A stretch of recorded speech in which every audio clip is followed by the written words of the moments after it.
আজকে চলে আসছি আমরা ফ্যান্টাসি কিংডম। আমরা আর আমাদের ফ্যামিলির মানুষজন সবাই এসে পড়েছি ফ্যান্টাসি কিংডম।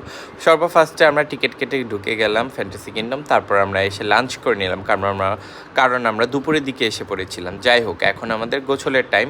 আমরা গোসল করে ফেলি, কারণ আমাদের হাতে রয়েছে জাস্ট মাত্র 4 ঘন্টা, কারণ 7টার দিকেই ফ্যান্টাসি কিংডম অফ হয়ে যায়। সো আমরা এখন জাস্ট জলদি গোসল করে নিচ্ছিলাম।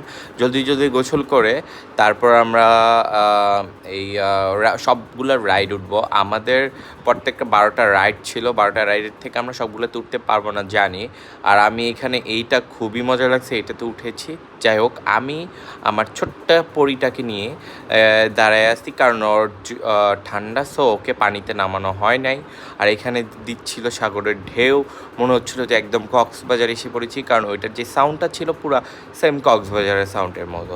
যাই হোক, কক্সবাজারের ফিল কি আর এখানে পাওয়া যাবে?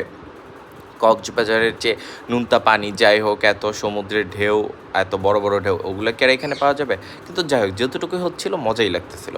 তারপর আমি আমার কাজিনটাকে রেখে আমি গোসল করতেছিলাম, সাগরের ঢেউ উপভোগ করতেছিলাম।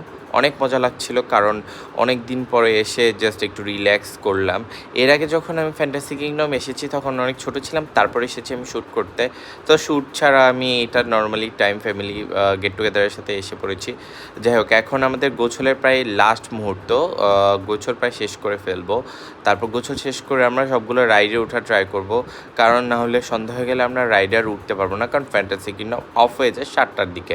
সো আমরা রাইড আমি 4টা রাইডে উঠেছি, সবগুলোর ভিডিও নিতে পারি নাই। আমি আর আমার ছোট্ট একটা ভাস্তি আমরা একটা রাইডে উঠে গিয়েছি। এটা থেকে নামার পর আমার মাথাটা এত লেভেলের ঘুরাইছে যেটা বলার বাইরে। তারপর আমরা এই রাইড থেকে আরেকটা রাইডে উঠেছি ট্রেনে। তো এই ট্রেনে আমরা সবাই উঠেছিলাম, এটাতে তো অনেক মজাও লাগছিল। যাই হোক, আল্লাহ হাফেজ। নেক্সট কোনো ভিডিওতে দেখা হবে। এই পর্যন্তই, ভালো থাকবেন সকলে।